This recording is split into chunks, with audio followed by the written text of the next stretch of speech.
The 21 years that I spent in Oregon made a very great impression on me.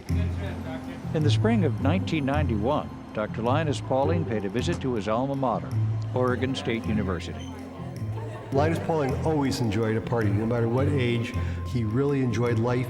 He enjoyed having a good time. A crowd of old friends and young students gathered round, eager to honor a great man on his 90th birthday.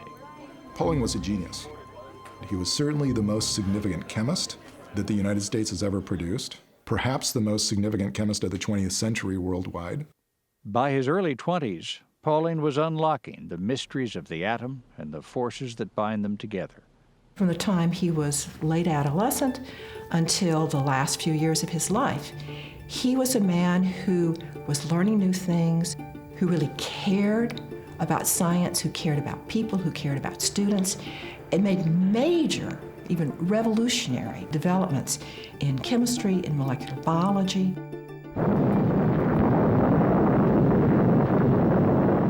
But the horrors of war would change Pauling's priorities forever. Now is the time to fight for your lives and the lives of your children and grandchildren and great-grandchildren too. He thought that the worst thing that could happen was suffering. And so he felt that humans should do all they could to ameliorate suffering.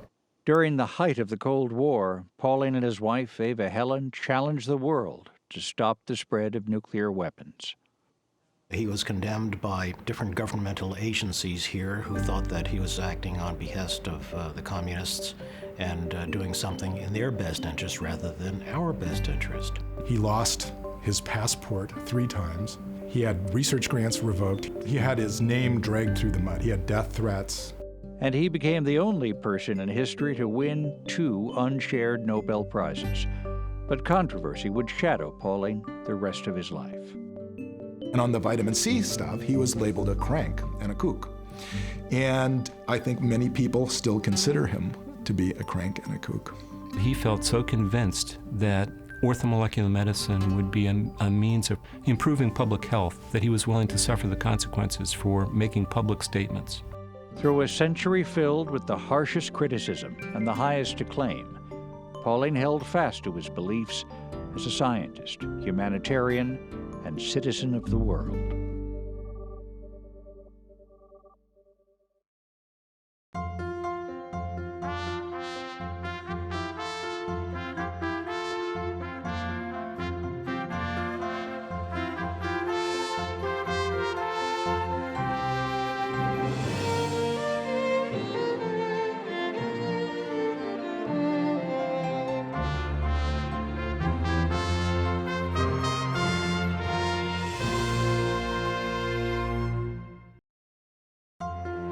Funding for Oregon Experience is provided by the James F. and Marion L. Miller Foundation, the Oregon Cultural Trust, and viewers like you. Additional support provided by Kei Kitagawa and Andy Johnson-Laird. Thank you. I take great pleasure in thinking about a difficult scientific problem and trying to find the solution to it. And especially great pleasure when I do find the solution to it. As Linus Pauling neared the end of a long career, he faced a final decision. With whom could he entrust his life's work, and that of his wife, Ava Helen? So we're now in the aisle with all of the correspondence that Pauling did for all of his life, and really is the heart of the collection. Courted by many institutions, Pauling chose Oregon State University. Yeah, so this is a pretty remarkable box right here. We've got the letters from all the Kennedys. There's a file here on Kennedy's counterpart in the Soviet Union, Nikita Khrushchev. So just as Pauling was writing letters to Kennedy protesting their use of testing of nuclear weapons, he was also writing letters to Khrushchev. And this is just one box from all the boxes we have. One of about 500. He bequeathed to us almost everything that he had. It's hugely significant. It's one of the largest collections of its kind in the world. It's documenting a person who was in the middle of all kinds of important conversations, essentially the entire breadth of the 20th century. Linus Carl Pauling was born in Portland in 1901. His father, Herman, was a hard-working, self-taught pharmacist. His mother, Belle, descended from an Eastern Oregon pioneer family.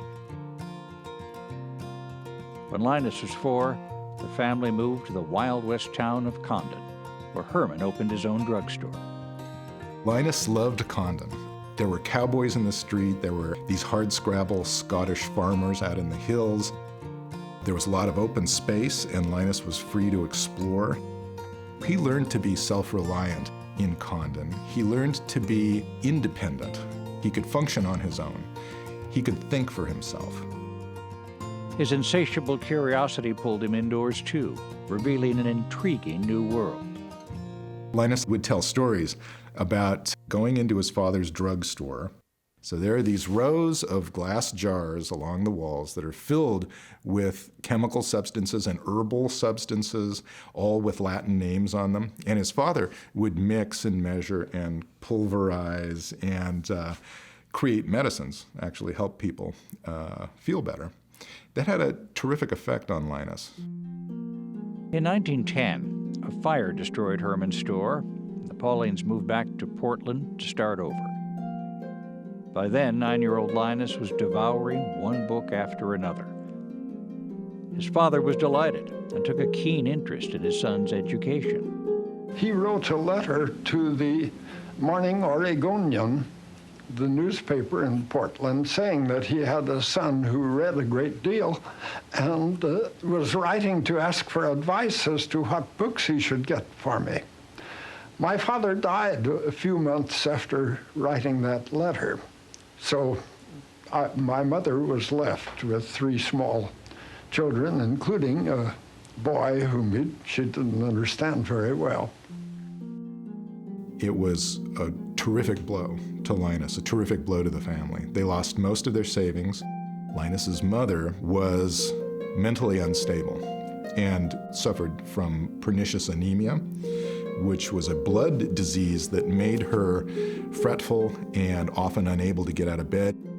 To make ends meet, Belle sold her husband's business and opened a boarding house on Southeast Hawthorne. Linus and his sisters were expected to work and help support the family. Linus's childhood was difficult. After his father's death, he began to look for ways to make sense of the world. And one way that he could make sense of the world was through the study of science. I began collecting minerals, reading books about minerals and making notes about various properties of color and hardness. There was a definite right and a definite wrong. He liked that. He was attracted to that. And I think that he was in part because he was taking a disorganized, uncertain world and trying to make it organized and certain. When I was 13, a friend of mine, Lloyd A. Jeffress, got me interested in chemistry by showing me some chemical experiments.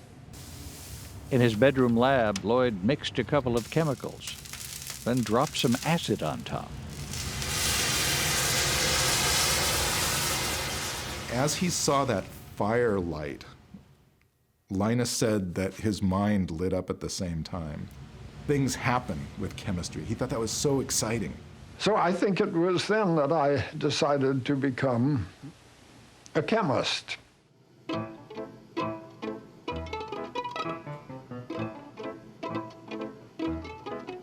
Young Pauling wanted his own laboratory, so he built one in the basement of the boarding house. Linus had built a little laboratory that he could lock the door, but he had showed us one day, or he was showing someone else, and the door was open, of the butterflies and insects he had pinned, and he was studying them. His sisters remembered these terrible odors coming up from the basement into the house, driving their mother crazy, because of course it's a boarding house and you're not supposed to offend the boarders in any way. Linus had to find his own chemicals, and he knew where to look. In the nearby town of Oswego, his grandfather worked as a night watchman at an abandoned iron smelter. And he was allowed to go and explore the iron foundry. In the foundry was a chemical laboratory. And the chemical laboratory still had a lot of chemicals in it, acids and jars of chemicals and a lot of glassware. And Linus borrowed a lot of that stuff and took it back to his house. As a young man, you could find him on a Portland streetcar with this huge carboy of sulfuric acid between his legs, sloshing around. One time he took a canoe from Hawthorne Street with a friend of his, and they paddled the canoe to Lake Oswego, went to the foundry, and pulled out an entire electric furnace. The two of them got it into the boat, paddled it back on the Willamette River to Hawthorne Street, then got a wheelbarrow, took it up to his house on 39th and put it in his laboratory. Linus started fires down there. His clothes were full of little holes from acids eating through the fabric. Even when acids spilled and ate away the broom that he used to sweep up, he still wouldn't allow anyone in there. It was his private space, and it was where he was allowed, I think, at that age, to express who he really was. Belle Pauling wanted her teenage son to keep his steady job at a local machine shop. Pauling had grander plans. And in 1917, just shy of a high school diploma, he left home for Oregon Agricultural College in Corvallis, where tuition for Oregon residents was free. At OAC, Linus inhaled his new freedom. He joined a fraternity and had what he called lots of beaver pep. He was what we would today call a geek. He was kind of a nerd. He was not socially adept. He was very interested in being socially adept. He wanted to study how to be socially adept, but he didn't have a lot of experience with it. He signed up for ROTC, attempted sports, but excelled at chemistry. He was a brilliant student. By the time he was a senior at Oregon State, he really was thinking hard by then about what made chemistry happen, what made atoms interact with each other, what happened when they interacted with each other. He often could outthink or outstudy his own professors, and he found out within a year or two that he was smarter than they were. As a boy, Linus had always worked a variety of summer jobs. And he got a job with Western Union delivering telegrams. And Mother had to buy him a new bicycle, which he had to pay for out of his earnings. But he'd ride all over town all day long, you know, delivering telegrams. During his college years, he inspected pavement on an Oregon road crew, sending his money home to Belle for safekeeping. But she spent it on household bills. With no money for books and expenses, Pauling prepared to leave school until his professors offered him a job teaching introductory chemistry.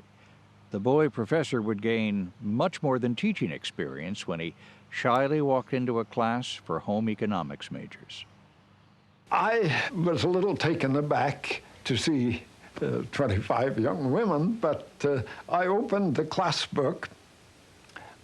I knew that they had been studying the properties of compounds of nitrogen, so I asked a question. Tell me what you know about ammonium hydroxide, miss. I looked at the list of names and said, Miller, Miss Miller.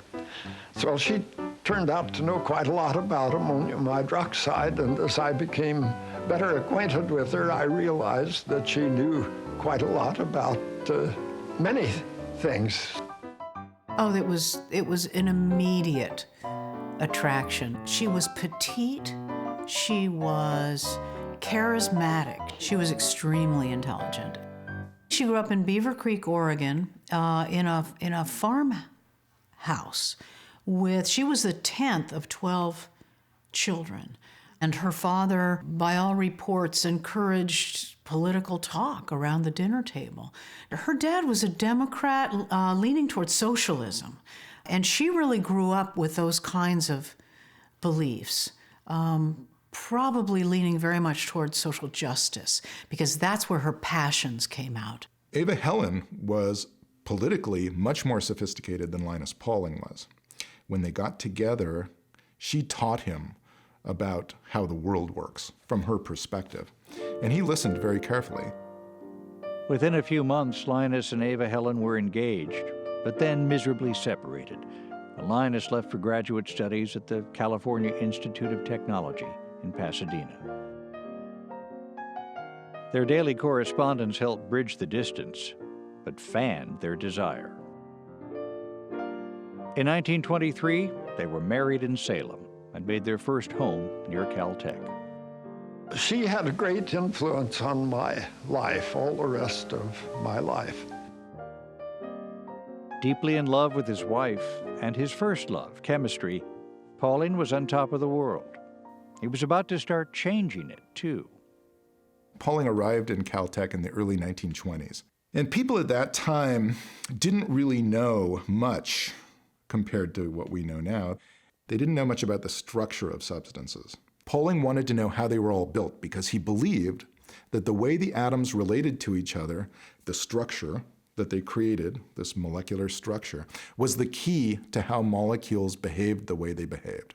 As a graduate student, Pauling had mastered a new research tool called X-ray crystallography that allowed scientists to see inside and analyze the structure of molecules. But there was still a missing piece to the puzzle. The forces that held the atoms together was the key to understanding the whole show. Nobody knew what those forces were. Pauling wanted to get to the root of the mystery. The answer lay in a revolutionary new theory called quantum mechanics. So, armed with a PhD in chemistry and a Guggenheim Fellowship, Pauling traveled to Germany to learn it. He came back to Caltech all fired up with ideas that were being developed literally while he was there in 26, 27. And he now had a system in which he could run calculations that would tell him, say, how far apart two atoms might be. The practical payoff from all of this came in all kinds of areas that have to do with being able to predict what chemical reactions can occur and don't occur. In the late 1920s, Pauling emerged as one of the few scientists worldwide who understood the new mathematical theories. Even the great Albert Einstein admitted he was a bit confused. I gave a seminar talk on the quantum theory of molecular structure, which he attended. A reporter asked him what he thought of my talk, and he said it was too complicated for him. Happily ahead of his time, Pauling unraveled the structure of one molecule after another, publishing paper after paper. By the time he was 30, he was a full professor at Caltech and chair of the chemistry department at 36. Well, for this chlorine atom, here again, by forming the bond, chlorine... He would bounce into rooms and launch into these beautiful lectures and these amazing calculations. 1.76 angstrom, 1.98 angstrom in chlorine, plus 1.54 angstrom in ethane. That is to 3.52. Half of that is 1.76. His students used to go into class with slide rules and double check him as he spoke, because they couldn't believe that his numbers could be right, but they always were. He just had this ability to put on a show in front of a crowd, and students loved it. We can understand, too, why diamond is so hard. Here are these chemical bonds, strong bonds. One of the things that was unusual about him was the extent to which he used molecular models in research, not just as demonstrations for students. And he made models out of many different substances, including metal, plastic, balloons, and marbles. By manipulating these atoms in models, he was able to visualize how they were put together to form molecules. They were meant to be realistic in a way that molecules had not previously been.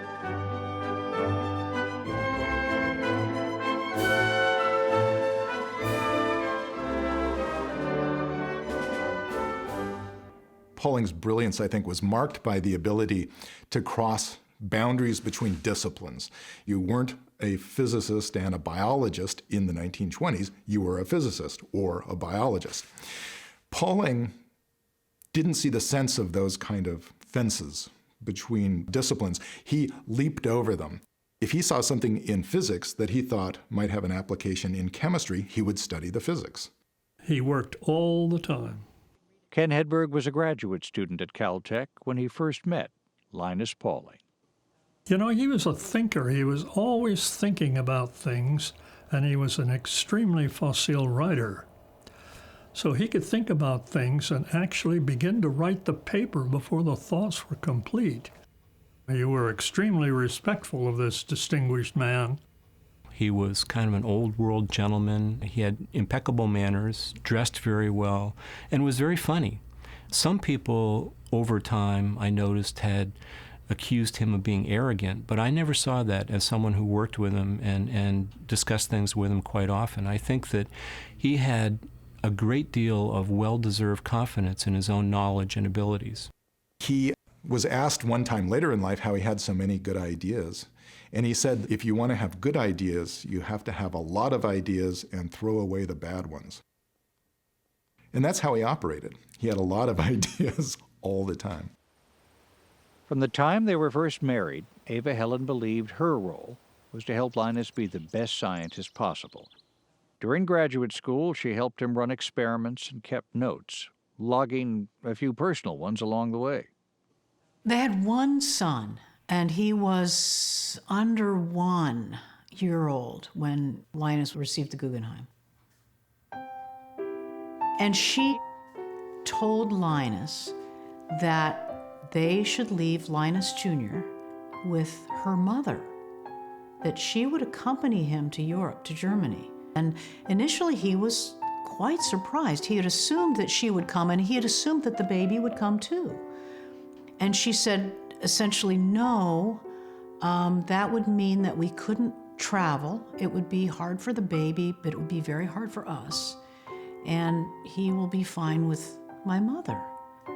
It's a strange action to us. But to understand it, I think there's a number of ways to go. One is that I think her marriage always came first. The Paulings wouldn't see their firstborn son again for a year and a half. When they came back to the United States and they had 3 more children, her role was really keeping the children, raising the children, taking care of the family, and keeping the children out of his work area. And so when he came home in the evening, maybe the kids would see him at dinner, but there would be hours of work in his study where the children were not supposed to interrupt him. He may not have been the most brilliant father in the world, but he was a very loving husband, and he really knew what he had in Ava Helen. He really knew that she was a gem. I attribute much of my own success in science to the fact that my wife arranged that I not be distracted by problems, household problems and other problems all of the time, permitting me to continue to think. He listened to her all the time. He did want to be a great scientist. He had a sense of destiny, but he always said, I want to do the best I can for you. In 1939, Pauling published The Nature of the Chemical Bond. The book was an instant classic and still one of the most cited books in scientific literature. Less than a decade later, his college textbook, General Chemistry, engaged students worldwide. Just go to it. Start reading it. Just start reading the first chapter. It is remarkably clear. Part of it, too, was the novelty of some of the illustrations he was putting in these textbooks. He wanted students to understand rather than to memorize, and to be able to see and predict something they didn't know, something they hadn't memorized, because they understood the process by which chemical reactions occur. It's really quite extraordinary. Of course, that's what a great teacher does. By the late 1930s, Pauling's focus on structure had begun to shift to the more complex and challenging biological molecules. That interest got a tremendous boost in 1940 or 1941 when he came down with a very serious kidney disease, Bright's disease, which in those days, pre-dialysis, was almost universally fatal. But fortunately, he was directed to a specialist, a kidney specialist at Stanford Medical School, who put him on a rigid diet, a diet with very rigidly limited salt and proteins. And my mother's job, of course, was to monitor this diet and make sure that he followed it. She weighed and measured and listed every food item that he ate. It turned out for the next 15 years, I think. Slowly but surely he improved, so that convinced him that there was something to treatment by diet. Eager to demonstrate that chemistry could solve medical problems and improve human health, Pauling had turned his attention to the mystery of a blood disease, sickle cell anemia. At the time, its cause was unknown, so Pauling asked, could something be wrong with the hemoglobin molecule? Well, it was just a wild idea. I mean, no one had ever considered anything like that. Excited about the possibility, Pauling and associate Dr. Harvey Itano began applying the tools of chemistry to medical research. And this led eventually to his discovery of the molecular cause of sickle cell anemia, which was the first disease to be described as a molecular disease. So this was really the discovery that heralded the era of molecular medicine. It made Linus Pauling an international superstar, one of the most visible and respected scientists of his time. But the basic structure of proteins had eluded him for years, and he was determined to unravel the puzzle. I caught a cold, and after a day or two in bed reading science fiction and detective stories, I got tired of that, and I thought, why don't I discover the alpha helix, or thought something like that. I took a piece of paper, much like this piece, and I drew on it a representation of an extended polypeptide chain. Finally, I found a way, by folding the paper, I could make this bond angle, which held the helical structure together and had just the right dimensions. Pauling was really one of the first to crack the structure of proteins. They're typically large molecules, so it's very difficult to study. The way he did it was by combining model building and his knowledge of chemical structures and his understanding of how atoms join with each other from quantum mechanics. In 1951, Pauling and his team published their results. They called their discovery the alpha helix. They had a special model built. No one else had seen this, and he was going to give a lecture on this. It was covered with a paper bag on a desk, so you couldn't see it at all. Everybody was focused on this, you see, and he was talking about the alpha helix. And then at one stage he walked over and I thought he was ready to expose this. He lifted it up part way and then he put it down and he says, oh yes. And then he did this twice more, and finally he took the paper bag off and everyone burst into roars of laughter and applause. The techniques for determining the structures of proteins are so advanced now that there are thousands of structures that have been determined, when in his day it was a tour de force to determine the structure of one. And he managed to do several. During the 1940s, Pauling had intertwined his intense scientific research with the challenges of war. During World War II, he was quite a hawk. He was a very anti-fascist, anti-Hitler.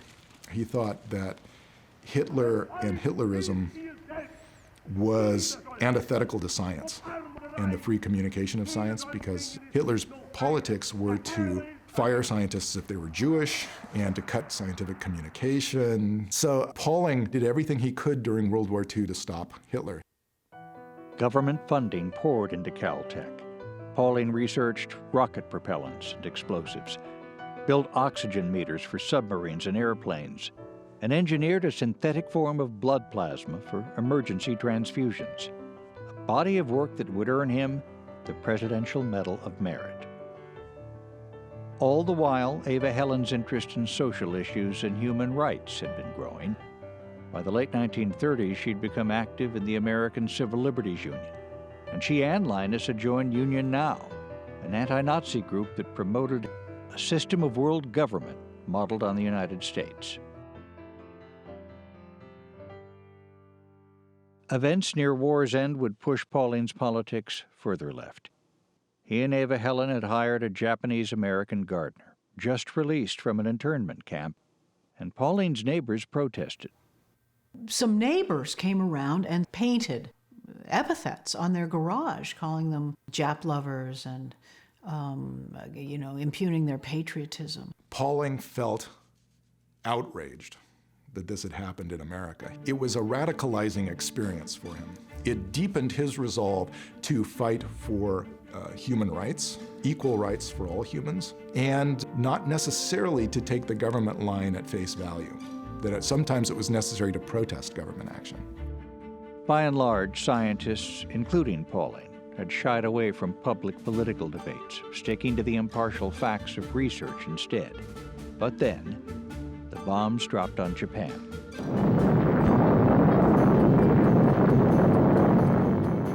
I think that Hiroshima and Nagasaki so stunned him that he recognized that scientists had to be active in trying to shape how their discoveries were used. And that didn't mean that they would be believed all the time, that they would be given carte blanche to make public policy, but at least they should be given a respectful hearing and have some possible influence on policy. Pauling believed that the only solution to the threat of nuclear war was to eliminate it by putting atomic energy under international control. Ava Helen encouraged her husband to use his scientific knowledge and public popularity to speak out.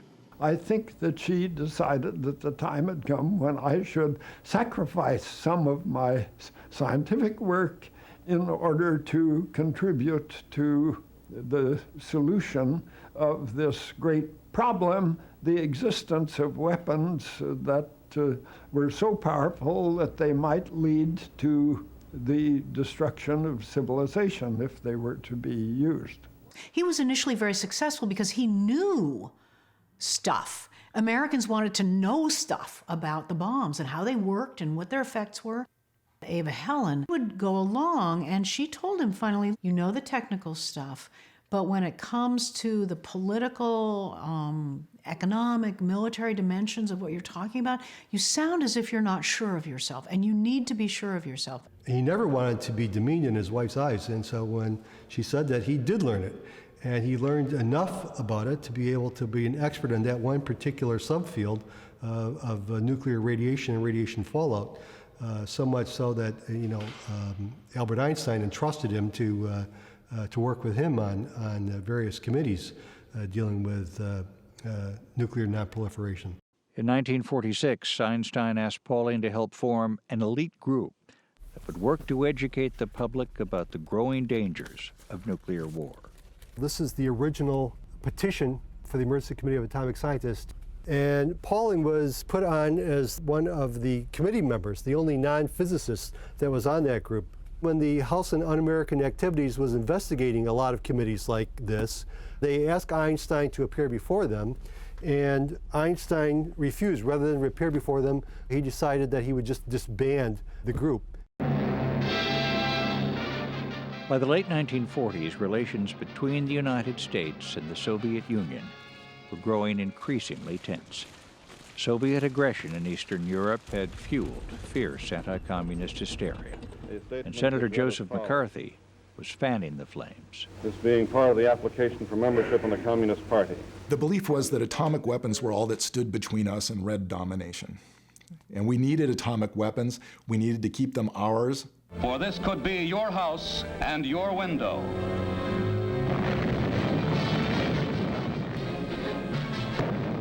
That was the only thing that stood between us and annihilation. All Americans must work together, for the stronger our home front defense is, the less the chance an atomic attack will come. Those like Pauling and Oppenheimer and other scientists who stood up against that and said, no, we need international cooperation. We need to stop the development of these weapons at this point and think about it before we develop worse ones. Those people were seen as traitors because they were speaking counter to American government policy. The FBI put Pauling under investigation for the next 20 years, trying to uncover his communist ties. Pauling was never a communist. Neither was he a coward. During this period of time, a number of people stopped talking about their beliefs. They stopped talking about world government or stopping the spread of atomic weapons because they were afraid that they'd lose their job or that they'd be put in jail. Pauling never backed down, and he saw no reason that he should be silent just because he was saying something that was unpopular. In 1952, the U.S. government attempted to muzzle Pauling further by denying him a passport to attend a scientific conference in London, stating it was not in the best interest of the United States for him to travel. Pauling mounted a protest and was eventually issued a limited passport, but not before he'd missed his meeting and a chance to see one of the most famous X-ray photographs in scientific history. This is the original photograph that Rosalind Franklin took of DNA that Watson and Crick used to develop their model. The search for the secret of life, the structure of DNA, had been accelerating into the scientific race of the century. Watson and Crick were hurrying to find the structure before Pauling, who is the world's most famous crystallographer and the person who most scientists thought was going to solve that structure. And his alpha helix structure, which he developed for the structure of proteins in the late 1940s, was really sort of a template that they used in developing their own thinking about the structure of DNA. And so they started working just like Pauling. They aped his approach. They learned from the master. The stakes were high. Whoever won, James Watson and Francis Crick or Linus Pauling, would revolutionize molecular biology. It was one of the few areas of research where Pauling's maverick intuition would fail him dramatically. Pauling, being Pauling, thought he won the race. He came to a structure first, and he published his structure, and it was completely wrong. It was one of the most famous scientific blunders of his career. He published a structure for DNA that was 3 strands instead of 2. It was inside out. It was just a complete misfire. But Pauling was so intent on winning the race that he jumped into it and put out his structure before he had it nailed down fully. A few months later, Watson and Crick published their findings on DNA, describing the now familiar double helix. Some say Pauling would have won the prize if he'd been able to attend the critical meeting in England. Others disagree. In fact, Pauling was in England after he got his passport reinstated. Still plenty of time to see the critical photographs, plenty of time to visit Rosalind Franklin, and he chose not to. And it wasn't politics that got in the way. It was Pauling's own thought, his own pride. He believed that DNA was a simple structure and he could solve it, boom. So he didn't do his homework. That's why he lost the race. I was involved to such a great extent in the development of the field of molecular biology that it would have pleased me if I had discovered the double helix. Pauling would soon triumph another way. In 1954, he won the Nobel Prize for Chemistry, not for a single discovery, but for his lifelong work on the chemical bond. And according to one European newspaper, the cordial and cosmopolitan American captivated the world. Once back home, Pauling continued his scientific research, but his peace work was about to ignite. In 1954, the United States tested a super hydrogen bomb in the Marshall Islands in the Pacific. The explosion was far more violent than anyone imagined, sending radiation into the stratosphere and radioactive particles falling down like rain. Fallout raised the stakes in the game for Pauling.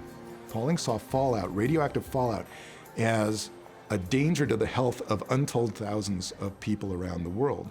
And a debate ensued about how dangerous fallout was and low-level radiation, and could it cause cancer. While the Atomic Energy Commission downplayed the danger, Pauling began connecting with the public.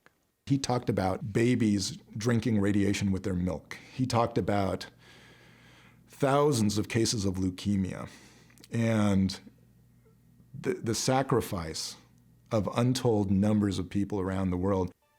No human being, he said, should be sacrificed to any nation's program of perfecting nuclear weapons.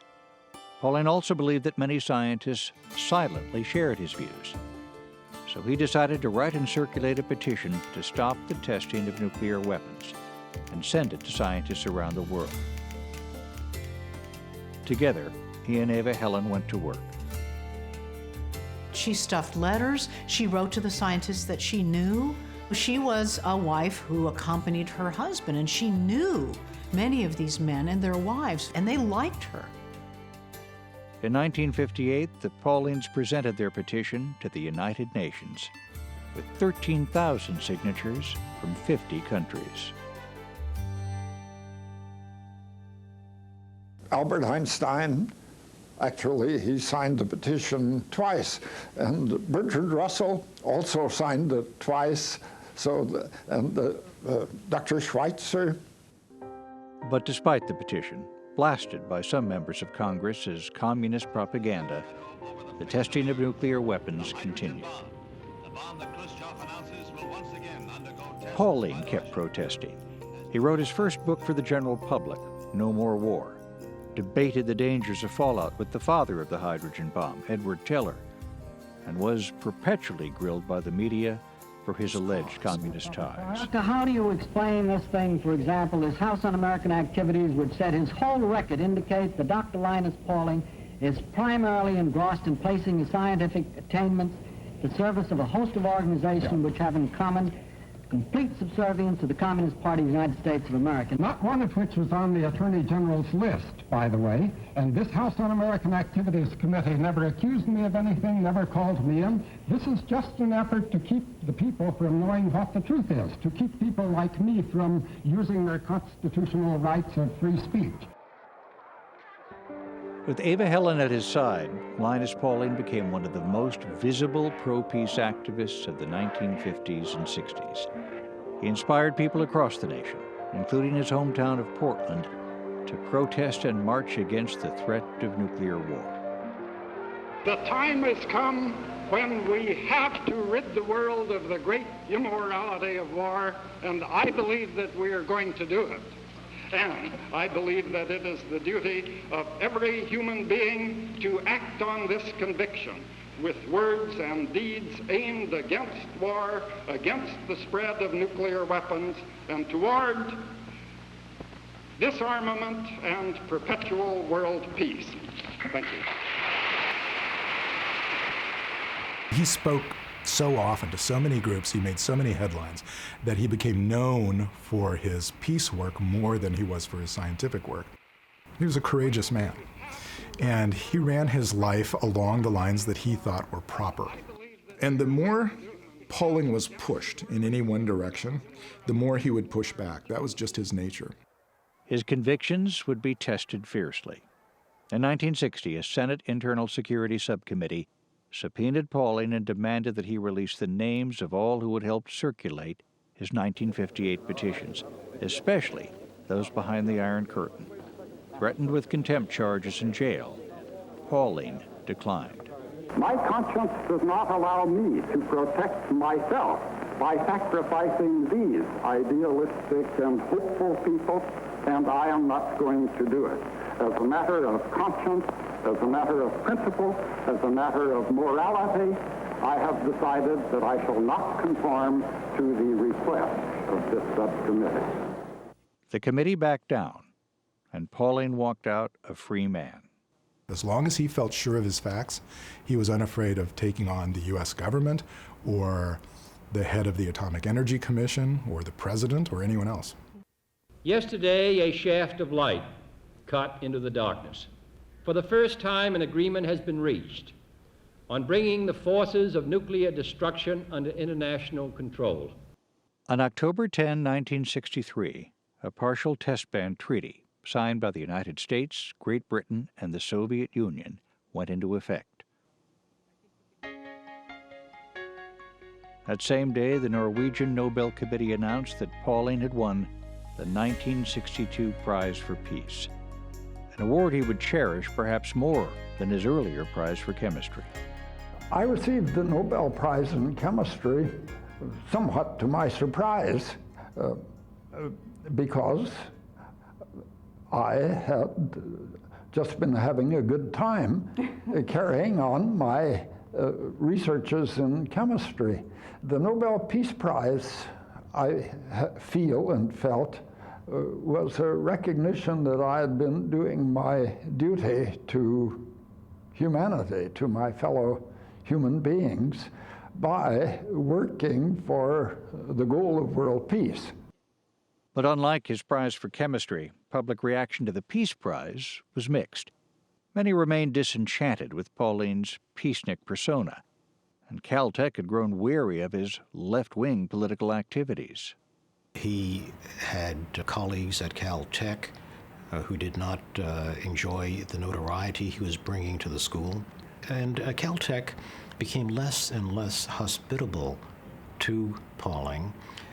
He had won the Nobel Prize in chemistry in the 50s, and for that he was lauded, and Caltech was delighted that one of their faculty members won the prize. When he won the Peace Prize, it probably was a very slight congratulatory tap on the back and maybe a nice afternoon tea. They basically ignored it. And I think his feelings were hurt, so he decided it was time to leave Caltech. After a 4-decade career, Pauling resigned. But retirement was far from his mind. He seized the opportunity to further promote world peace and to explore what he was calling orthomolecular medicine. He used that term to basically refer to the right molecules in the right concentration. So the message there is that by varying the concentration of molecules that normally appear in the body, like vitamins and minerals, we may be able to prevent disease, achieve optimum health, and maybe treat disease with some of these compounds as well. Pauling had gained an appreciation for good nutrition early in life. In 1926, his mother Belle had died from a type of anemia now known to be caused by a vitamin B deficiency. And by following a strict diet, Pauling had fully recovered from his near-fatal kidney disease.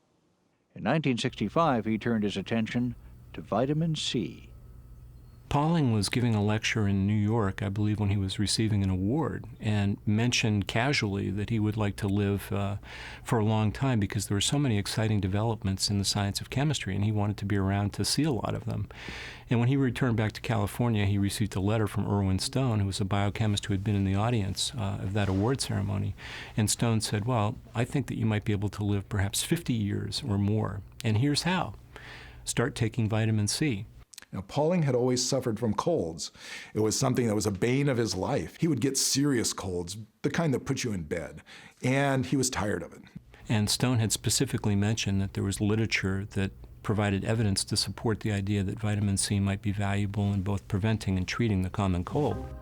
Intrigued but unconvinced, Pauling read the reports himself and found the evidence compelling. He started taking vitamin C. Ava Helen started taking it too. His colds went away. The severity lessened, then the frequency lessened, and pretty soon he was not getting colds anymore. It wasn't a professional concern of his, it was just something he was doing, and he mentioned it when he was giving a talk. That mention got picked up by the press, and it was announced that the famous Dr. Pauling was in favor of vitamin C. I finally realized that what astonished me was the doses. Here, vitamin C, a little pinch, 5 milligrams a day is enough to keep most people from developing scurvy. So that raises in my mind a question. With these remarkable substances of vitamins that are so lacking in toxicity and have a pronounced physiological effect at a very low dose, what is the intake that would put the person in the best of health? Pauling argued that the government had set the minimum daily requirement, the amount to prevent scurvy, far too low. And he thought, well, that's nonsense. As a chemist, you know that is not necessarily the optimum amount. The optimum amount could be considerably more than that. So Pauling was approaching this whole field of nutrition or micronutrition from a very unique perspective. In 1970, Pauling went public with his ideas and published Vitamin C and the Common Cold. It advocated taking up to 4 grams of the vitamin daily to help ward off colds and other illnesses. The book was an international bestseller. There were runs on vitamin stores. The public went crazy for vitamin C. The medical community labeled him a kook, and they said there's no proof that does anything. Theoretically, the amount of vitamin C needed to saturate the tissues is approximately 120 milligrams per day. This is the amount that's ordinarily found in about 8 ounces of orange juice. Anything more than that will simply be spilled over into the urine and completely wasted. They thought Pauling was on a crusade for vitamin C, and in a way, in my opinion, he was. Pauling, at the beginning, had not done much of his own research. In essence, he was putting out a popular book before he had done anything in the scientific press. I think it was justified that there was criticism of his work that way. Not all physicians dismissed Pauling's work.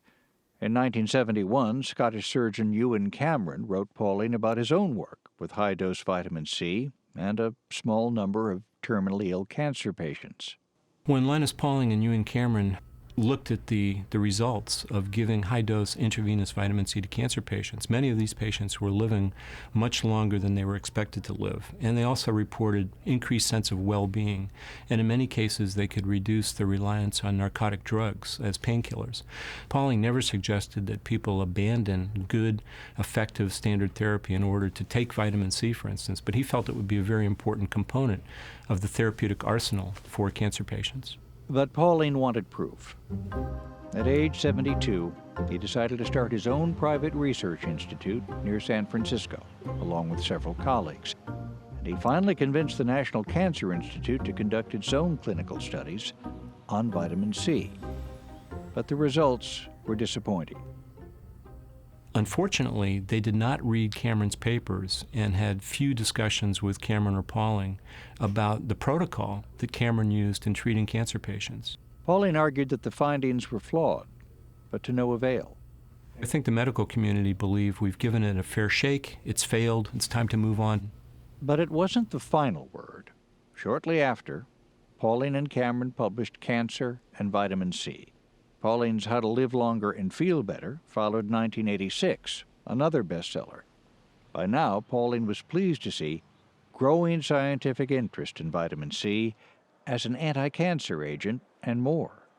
15 years ago, they were saying that vitamin C has no value against the common cold.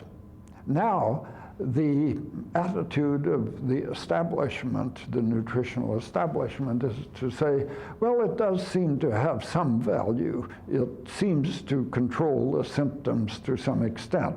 How much vitamin C are you taking a day? 18 grams, 18,000 milligrams. My father, as he was nearing the end of his life, wanted this kind of research to continue because he believed in its value to all of us, and was very happy with the idea that his institute become part of Oregon State University, where it is happily today. And of course, most people are looking at these micronutrients now not in relation to their deficiency disease, but in relationship to attaining optimum health. So it's kind of a validation of Pauling's ideas in orthomolecular medicine.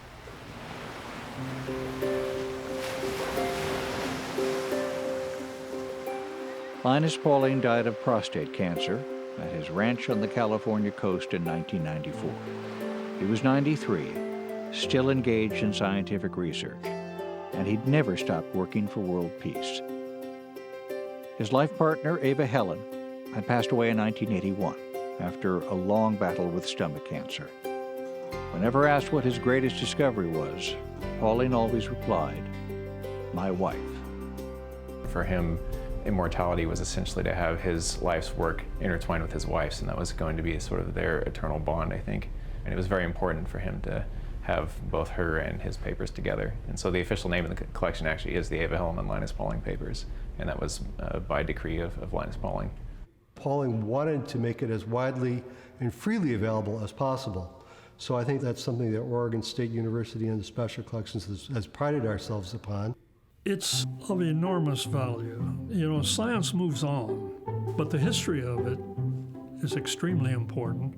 And I think the history of the peace movement will be very important also. So that's where I think his legacy will lie. Pauling was called one of the greatest thinkers and visionaries of the millennium. and ranked with Galileo, Da Vinci, Darwin, and Einstein. Today, the collection contains more than 500,000 items, journals, letters, notebooks, and artifacts from a brilliant career. Probably the most striking of those materials is the chalkboard that he had in his office at the old Linus Pauling Institute in the Bay Area. They built a custom crate for that and had very specific instructions on how it was going to be shipped.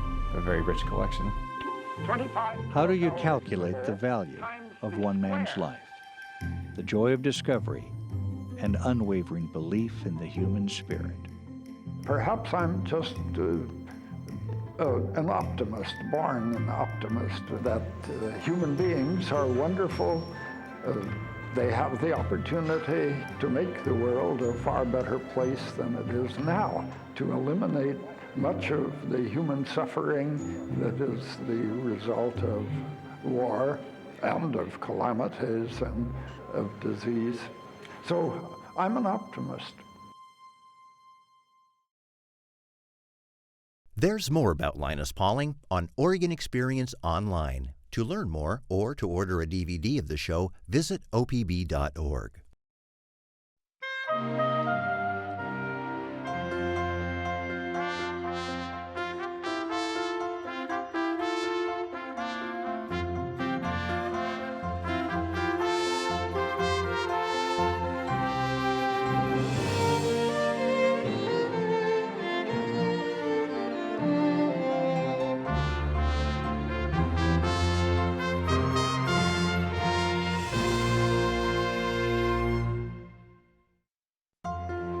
Funding for Oregon Experience is provided by the James F. and Marion L. Miller Foundation, the Oregon Cultural Trust, and viewers like you. Additional support provided by Kay Kitagawa and Andy Johnson Laird. Thank you.